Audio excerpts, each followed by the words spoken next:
You stepped out of the water thinking you were alone, but I was already there. You were watching me. My boss was watching Me. A chance for escape. Natalie Harper pressed her palm against the cool bus window, watching pine trees blur into walls of green as the company vehicle climbed higher into the mountains. She could feel the weight of exhaustion settling into her bones after 2 years of relentless work at Everett Industries. This 3-day corporate retreat should have felt like a reward, but sitting 4 rows behind Julian Everett made her stomach twist with nervous energy. At 26, she was the youngest coordinator invited to the executive retreat. Her rapid rise through the marketing department had turned heads and sparked whispers. Some praised her creativity and dedication. Others suggested less professional reasons for her advancement. Natalie knew the truth.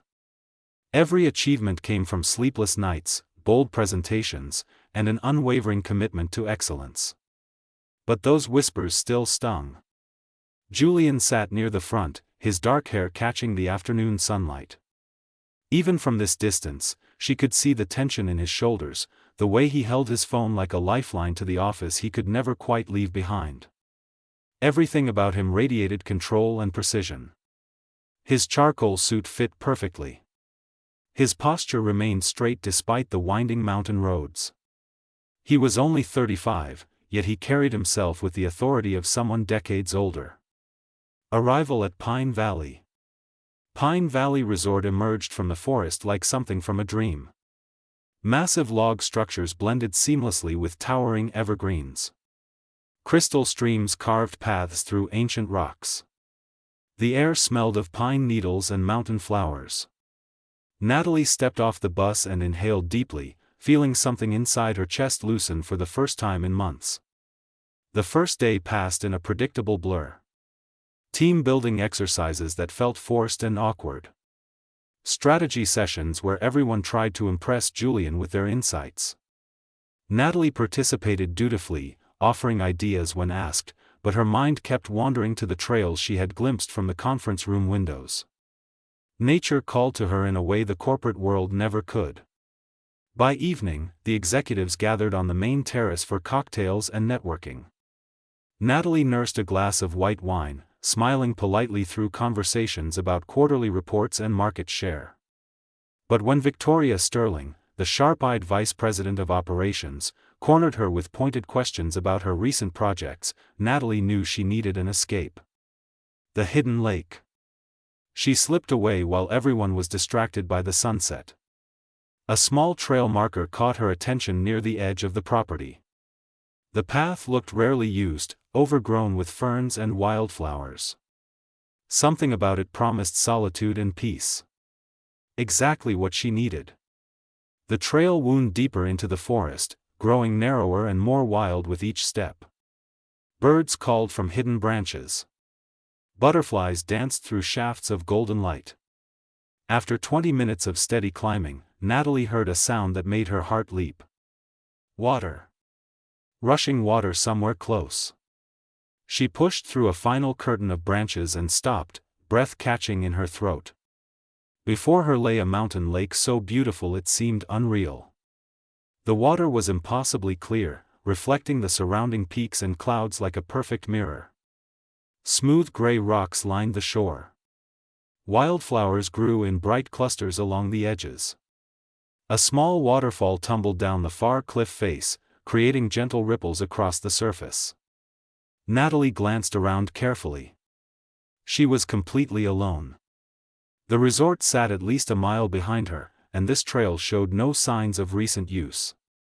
The afternoon sun made the water sparkle invitingly. She had been so professional, so careful, so controlled for so long. The temptation to do something spontaneous and free overwhelmed her usual caution. A moment of freedom. She removed her blazer first, folding it carefully on a flat rock. Then her silk blouse, her pencil skirt, her practical shoes.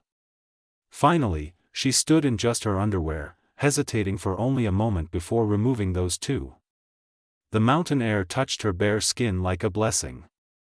She felt vulnerable and powerful at the same time. The water was shockingly cold at first contact. Natalie gasped but pushed forward, letting the lake embrace her completely. Within moments, her body adjusted to the temperature. She dove beneath the surface, feeling the stress and tension wash away with each stroke. When she emerged, she felt reborn. She swam lazy circles, floated on her back watching clouds drift across the blue sky, and let herself simply exist without thinking about presentations or performance reviews or professional reputation. This was pure, uncomplicated peace. The kind she had not experienced since childhood. Eventually, Natalie swam toward the waterfall itself, letting the cascade massage her shoulders. She closed her eyes, tilting her head back, completely lost in the sensation. Time seemed to stop. Nothing existed except this perfect moment of freedom. The shocking discovery. When she finally decided to return, Natalie turned toward the shore and began wading through the shallower water. She stood in the shallows, water streaming down her body, reaching up to push wet hair from her face. The late afternoon sun felt warm on her skin. Then she saw him. Julian Everett stood at the edge of the clearing, frozen mid-step on the trail. His eyes were locked on her, wide with shock. His mouth opened slightly, but no sound emerged. One hand gripped a low tree branch as though he needed it for balance. Time stopped completely. Natalie's heart hammered so violently she thought it might burst through her chest. Heat flooded her face, her neck, her entire body. Her arms crossed instinctively over herself, a futile gesture of modesty. Julian looked equally stunned. His usual composure had shattered entirely. The controlled, powerful CEO had been replaced by someone completely overwhelmed, caught between looking away and being unable to move. For several endless seconds, neither of them breathed. Then reality crashed back with brutal force. Natalie dove back into the water with a splash, submerging herself to her shoulders. Her mind raced with panic and humiliation. Of every person who could have found her here, why did it have to be him? Her boss? The man whose approval meant everything to her career? The person she secretly thought about during long, lonely nights? Natalie, I had no idea anyone was here. Julian's voice finally broke the silence, rough and strained. I was just following the trail. I will leave immediately. But his feet did not move. He remained rooted to the spot, his gaze still fixed on her despite his words. Something in his eyes made her shiver despite the cold water. Something raw and unguarded that she had never seen before. Desire mixed with shock, admiration mixed with horror at the situation. Could you please turn around? Her voice came out barely above a whisper. He blinked as if waking from a trance. Yes. Of course. I am so sorry. Julian turned his back, his posture rigid with tension. Natalie swam quickly to the rocks where her clothes lay scattered. She climbed out as quietly as possible, water streaming from her skin. Her hands trembled violently as she grabbed her underwear. Wet skin made everything impossibly difficult. She fumbled with her bra clasp, silently cursing. Are you all right? Julian's voice carried across the clearing. He kept his back turned, but she could hear the tension thrumming through his tone. Fine, she lied, yanking on her skirt. The fabric stuck to her damp legs. Just give me a minute. The silence stretched between them, heavy with unspoken words and impossible feelings. Natalie could feel something fundamental shifting, could sense that nothing would ever be quite the same between them again. Finally dressed, though disheveled and still damp, she took a shaky breath. Okay. You can turn around now. Morning after silence. Natalie barely slept. She lay in her resort bed staring at the ceiling, replaying every excruciating second of the lake encounter. The way Julian had looked at her. The shock in his eyes that had transformed into something deeper, something that made her skin flush even now in the safety of her room. Every time she closed her eyes, she saw him standing there, saw the intensity of his gaze, felt the electric charge that had passed between them. She dressed with meticulous care the next morning, choosing a navy suit that made her look professional and untouchable. Armor against the feelings threatening to consume her. She applied her makeup with steady hands, concealing the dark circles under her eyes. In the mirror, she looked composed and confident. Inside, she felt like she was falling apart. The breakfast meeting room buzzed with executive chatter. Natalie entered and immediately spotted Julian at the head of the table, already deep in conversation with the finance director. He looked completely unaffected, as though nothing unusual had happened. His suit was impeccable, his expression focused, his voice steady as he discussed quarterly projections. But Natalie noticed what others missed. The slight tremor in his hand when he lifted his coffee cup. The deliberate way his eyes skipped over her as she entered. The tension in his jaw that suggested he was holding himself under tight control. She took a seat near the middle of the table, keeping her gaze fixed on her notebook. Around her, conversations flowed about market trends and competitor analysis. She participated when required, offering insights that were well received. But her awareness of Julian's presence felt overwhelming, like standing too close to a fire. Victoria's suspicions. Victoria Sterling sat across from Natalie, her sharp eyes moving between her and Julian with predatory interest. At 43, Victoria was ruthlessly ambitious and had been angling for more power within Everett Industries for years. She wore her perfectly tailored burgundy suit like battle armor, and her smile never reached her cold gray eyes. "Natalie, you seem distracted this morning," Victoria said suddenly, her voice cutting through the general discussion. "I hope the mountain air is not too overwhelming for you. These executive retreats require stamina and focus." The subtle condescension was clear. Natalie lifted her chin, meeting Victoria's gaze directly. "Actually, I find the environment incredibly refreshing. Sometimes stepping outside our usual patterns allows for clearer thinking and better strategy development."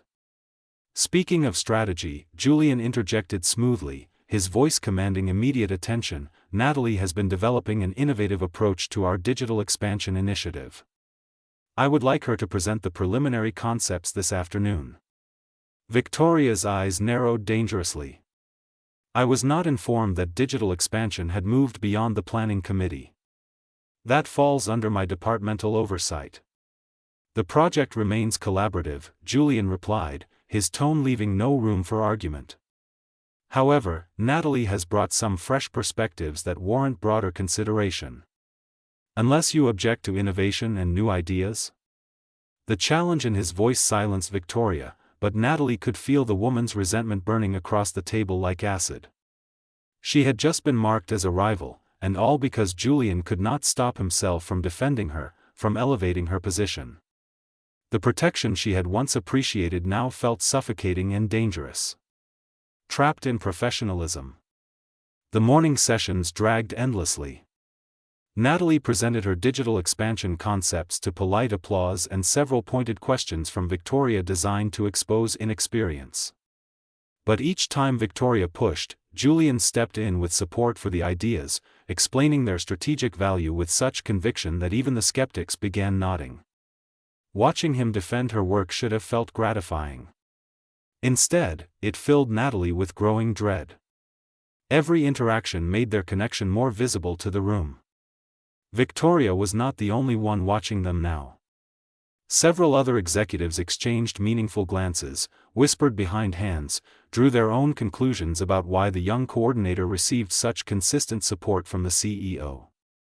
When they finally broke for lunch, Natalie escaped to her room, desperate for space to think and breathe.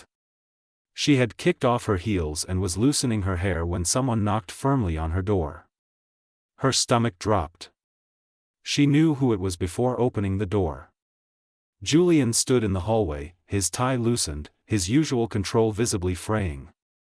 Dark circles under his eyes suggested he had slept as poorly as she had. His hair looked slightly disheveled, as though he had been running his hands through it repeatedly. "We need to talk," he said without preamble. "Julian, that is not wise. Victoria already suspects something." Did you see how she was watching us during the meeting? Victoria suspects everything. She has been trying to undermine my leadership for 2 years, waiting for any sign of weakness. He ran a hand through his hair again, frustration evident in every line of his body. Can I come in? Please. Every instinct screamed at Natalie to refuse, to maintain professional boundaries, to protect them both. But she stepped aside anyway, her heart overruling her head. Breaking point. He entered and immediately began pacing, his usual composure completely absent. The controlled CEO had been replaced by someone raw and uncertain. It was startling to see him this vulnerable. I did not sleep last night, he admitted, his voice rough. I kept replaying what happened at the lake. Not just seeing you there, though that image is burned into my mind forever. But everything after.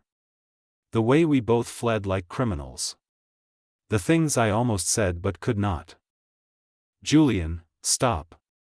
Natalie held up her hand, trying to maintain some semblance of control over the situation spiraling around them. We both know this is impossible. You are the CEO. I am barely past entry level. The power dynamic alone makes any relationship completely inappropriate. Not to mention company policy that explicitly forbids this exact situation. I know the policy. I wrote it myself. He stopped pacing and turned to face her directly. 5 years ago, after watching my father nearly destroy this company with his affair with a board member, I created the strictest workplace relationship guidelines in our industry. I swore I would never let personal feelings compromise Everett Industries or harm anyone who worked here. Then you understand why we cannot have this conversation. But even as she said the words, Natalie felt her resolve crumbling. I understand why we should not. But Natalie, I have already broken that promise. He moved closer, his voice dropping to something intimate and painfully honest. I broke it months ago when I started finding excuses to keep you working late. Not because the projects required it, but because I wanted more time near you. When I started asking about your weekend plans, your favorite books, your thoughts on everything from marketing trends to philosophy. The confession. You asked me about books? Natalie felt a small, surprised smile tug at her lips despite the gravity of the situation. During your initial interview, you mentioned loving historical fiction and poetry. I have spent the past year reading everything you mentioned, just so I would have something meaningful to discuss with you beyond quarterly reports. He took another step closer, close enough that she could see the gold flecks in his brown eyes, smell the subtle scent of his cologne mixed with coffee and stress. I have never done that for anyone. I have never cared enough to try. Her breath caught. This could destroy both our careers. If the board discovered a relationship between us, they would force you to choose between the company and me. You know they would. Then I would choose you. The simple certainty in his words stole the air from her lungs. You cannot mean that. Everett Industries is your legacy. Your grandfather founded it. Your father expanded it across 3 continents. You have dedicated your entire adult life to making it the most innovative tech company in the industry. And I would trade it all for one honest moment with you. Julian closed the remaining distance between them until she could feel the heat radiating from his body. Last night at the lake, I saw you completely free, completely yourself. No corporate mask, no professional armor.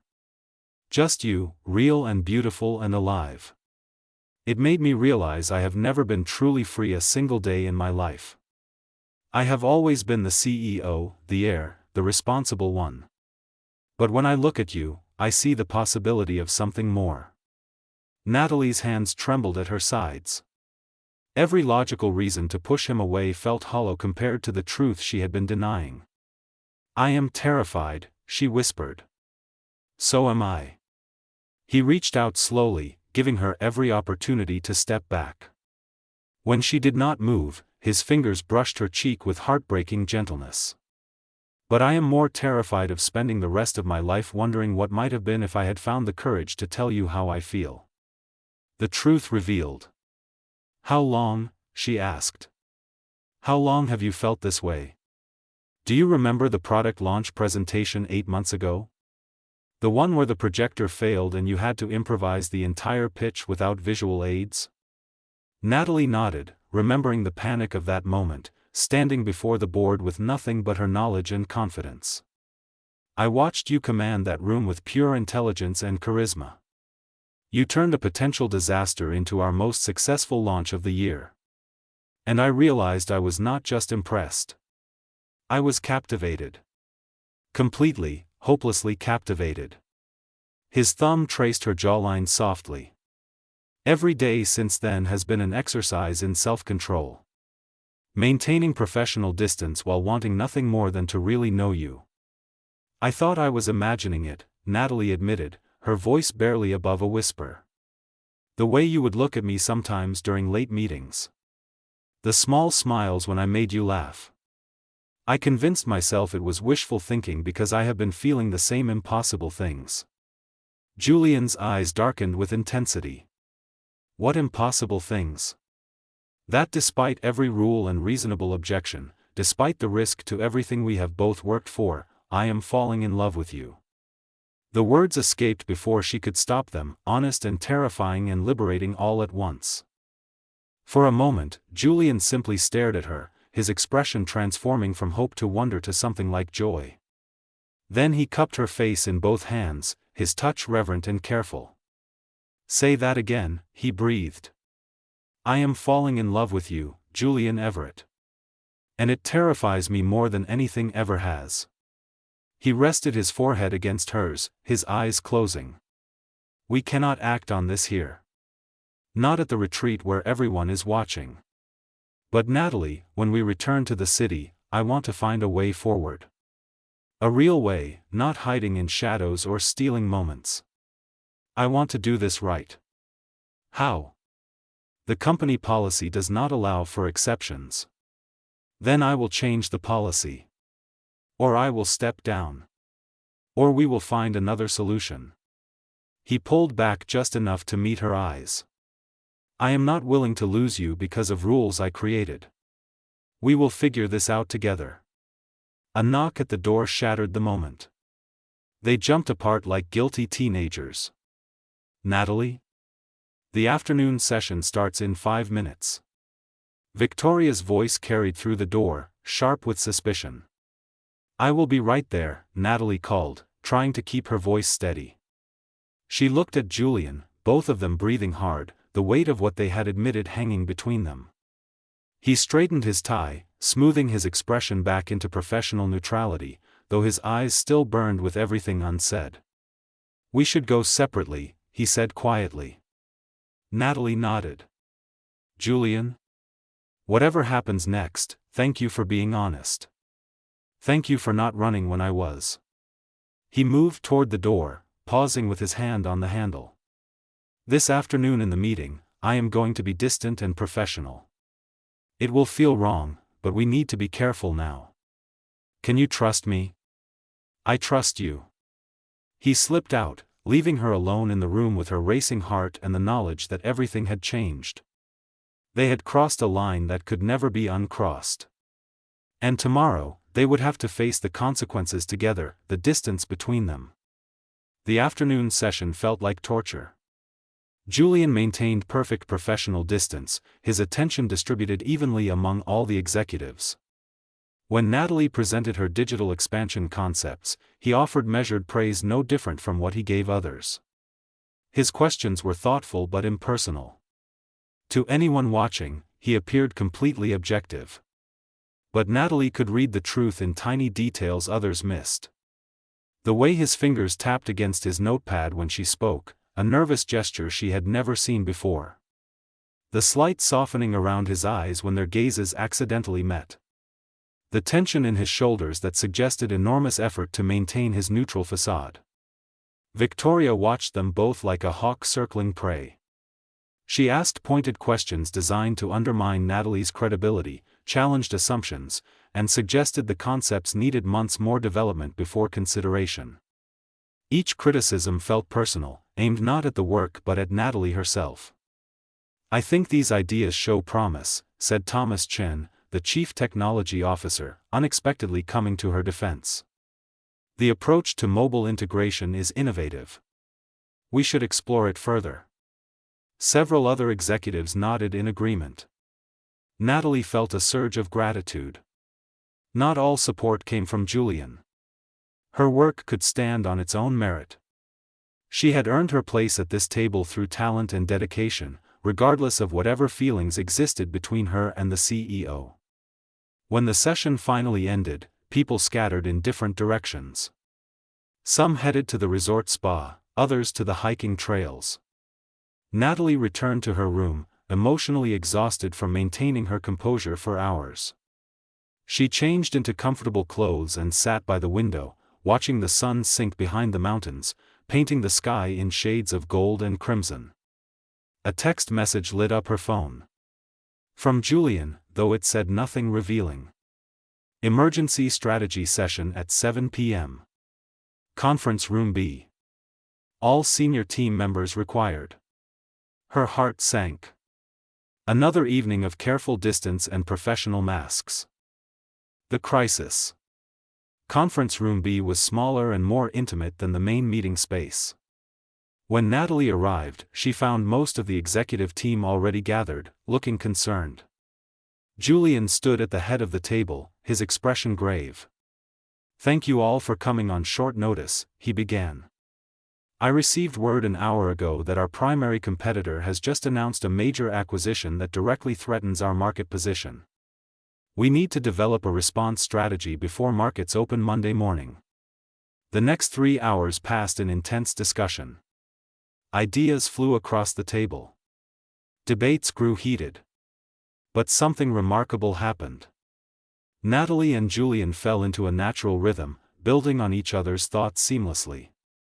When she suggested an aggressive expansion into emerging markets, he immediately saw how to structure the financing. When he proposed strategic partnerships, she outlined the marketing approach that would make them successful.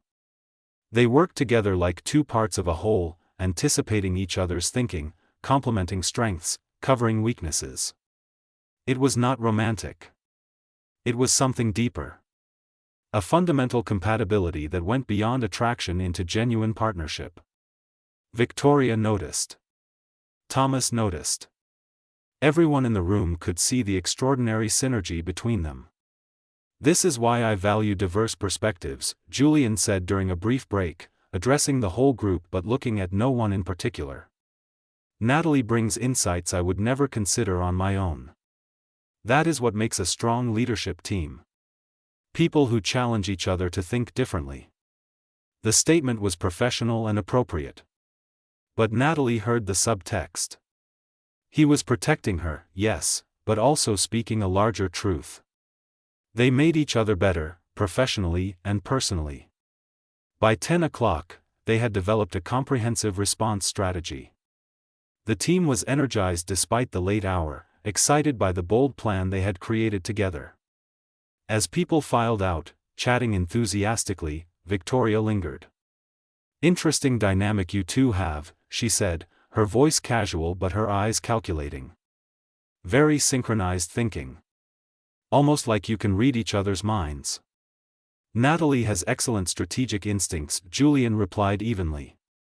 "I am fortunate to have her on the team." "Indeed.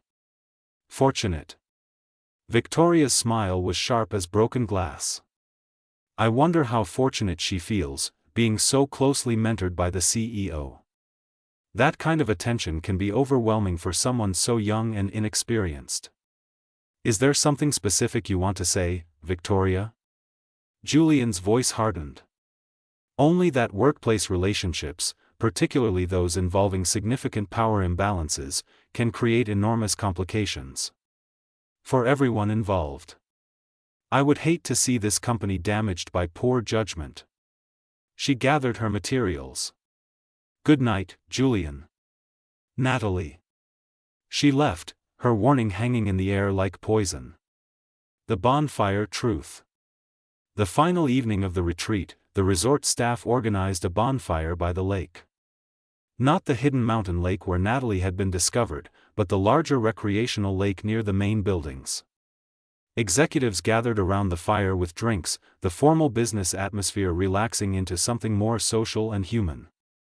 Natalie sat on a log bench, watching flames dance against the darkening sky. The warmth felt good after the cool mountain evening. Around her, conversations flowed easily. People laughed, told stories, let their corporate guards down. Julian sat across the fire, engaged in discussion with Thomas about technology trends. But his attention kept drifting to her, their eyes meeting across the flames. Each glance felt weighted with everything they could not say in public. "Can I have everyone's attention?" Julian stood suddenly, his voice cutting through the casual chatter. The conversations died away. All eyes turned to him. Natalie's heart began to pound. What was he doing? "I want to thank you all for an excellent retreat," Julian began. "The work we accomplished this week, particularly our response to today's competitive challenge, demonstrates why Everett Industries continues to lead our industry. You are brilliant, dedicated professionals, and I am proud to work alongside you." People smiled, nodding at the compliments. But Julian was not finished. "I also want to share some important news about the company's future direction." He paused, his expression serious. "Effective in 6 months, I will be stepping down as Chief Executive Officer." Shocked silence. Then everyone began talking at once, questions overlapping in confusion. "Please, let me explain."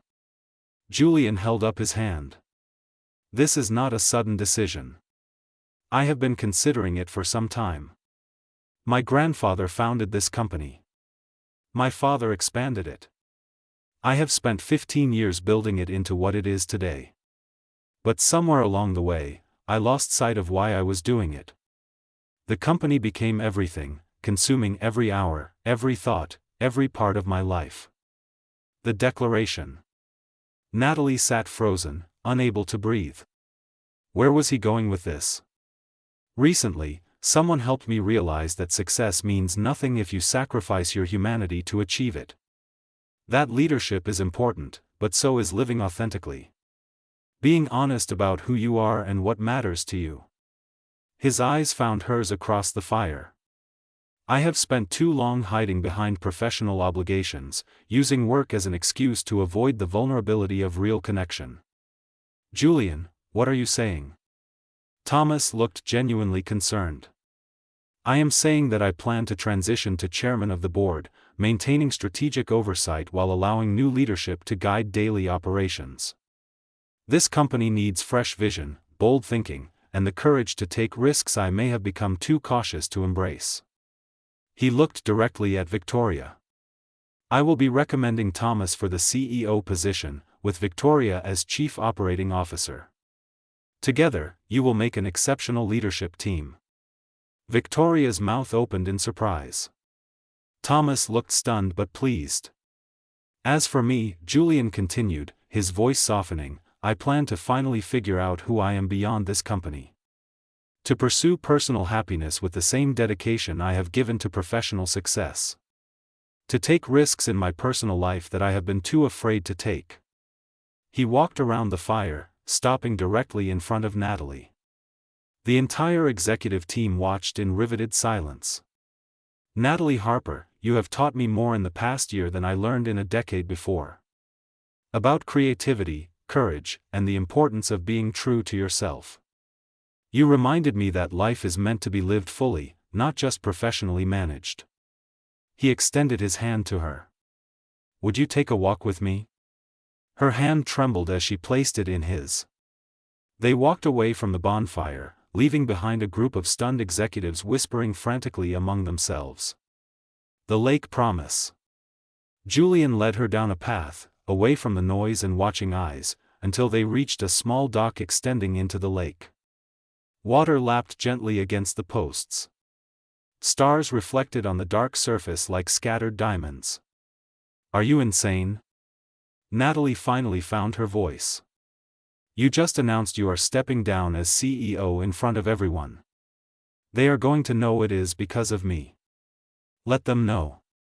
Julian turned to face her, taking both her hands in his. I meant what I said.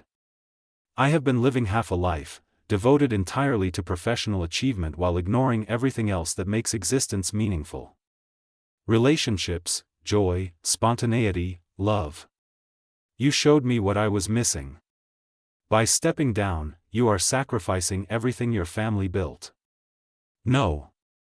I am ensuring it thrives under new leadership while I finally build something for myself. A real life. With you, if you will have me. His thumbs traced circles on the backs of her hands. I know this is fast. I know it is terrifying. But Natalie, I am 35 years old and I have never felt about anyone the way I feel about you. I do not want to waste another day pretending otherwise. Tears spilled down her cheeks. What if this ruins your reputation? What if people say you made this decision because you were blinded by infatuation? Then they will be partially right. I am infatuated with you. But I am also making a sound business decision. Thomas and Victoria will lead this company into the future better than I could, precisely because they are not burned out and emotionally exhausted the way I have become. He cupped her face gently, wiping away tears with his thumbs. The only question that matters is whether you feel the same way I do. I am terrified, she whispered. So am I. But I am more terrified of losing you. Natalie looked into his eyes, seeing hope and fear and love reflected there. She thought about the woman at the mountain lake, diving into cold water without overthinking, embracing spontaneous freedom. That woman would not let fear stop her from reaching for happiness. I love you, she said clearly. I love your intelligence and your integrity and the way you make me want to be better. I love how you defend me even when you should not. I love that you read historical fiction just to have something to talk to me about. Julian laughed, the sound full of relief and joy. Is that a yes? That is a yes to seeing where this goes. To building something real together. To taking this risk because some things are worth the fear. He kissed her then, gentle and reverent, as though she was something precious and miraculous. The kiss tasted like hope and new beginnings. When they finally pulled apart, both were smiling through tears. What happens now? Natalie asked. Now we go back to the bonfire and face whatever questions come. Together. Then tomorrow we return to the city and start figuring out our future. I will begin the leadership transition. You will continue doing the brilliant work that earned you that position regardless of our relationship. And in 6 months, when I am no longer your boss, we can finally be together without any ethical complications. 6 months is a long time. Then we will date like normal people. Carefully and appropriately, with proper boundaries until the transition is complete. He smiled. I have waited this long. I can wait a bit longer to do things right. They walked back to the bonfire hand in hand. Conversation stopped when they appeared. Every face turned toward them with expressions ranging from shock to understanding to, in Thomas's case, genuine happiness. Victoria stood. For a long moment, she simply looked at them.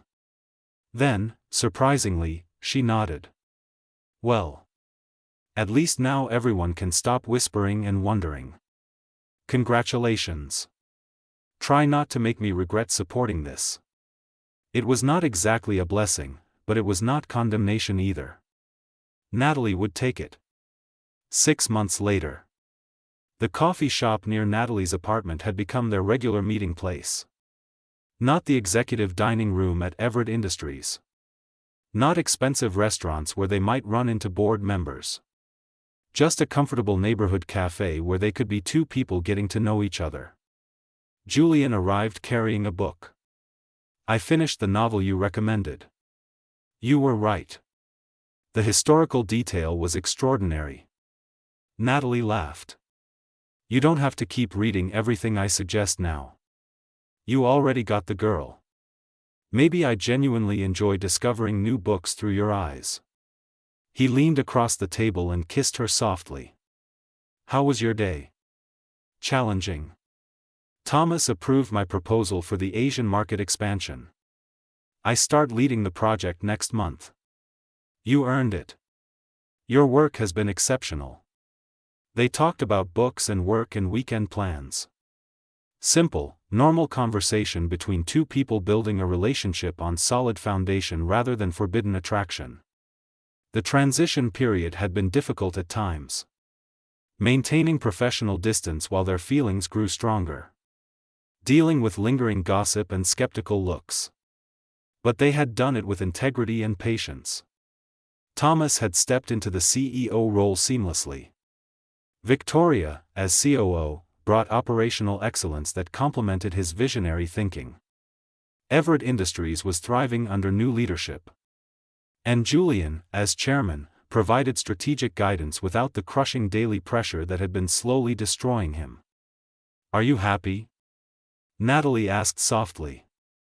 Julian considered the question seriously. Yes. For the first time in longer than I can remember, I am genuinely happy. Not just professionally satisfied, but actually happy. Because of you. Because you had the courage to choose love over obligation. We both did. He squeezed her hand across the table. Ready for this weekend?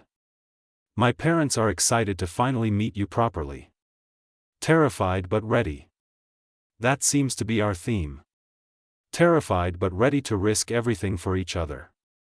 Natalie smiled, thinking back to that afternoon at the mountain lake. The moment everything changed. Sometimes the biggest risks led to the greatest rewards. Sometimes stepping naked into cold water, vulnerable and free, was exactly what you needed to discover who you really were and what you truly wanted. I love you, she said simply. I love you too. Always. Outside the coffee shop window, the city rushed past in its usual chaos. But inside, two people had found something rare and precious. Not a perfect fairy tale, but something better. A real love built on honesty, respect, and the courage to choose each other despite every obstacle. The story that began with shock and embarrassment at a hidden mountain lake had transformed into something beautiful. A reminder that sometimes the most unexpected moments lead to the most extraordinary changes. That vulnerability can be strength. And that love, when real and true, is always worth the risk. The end.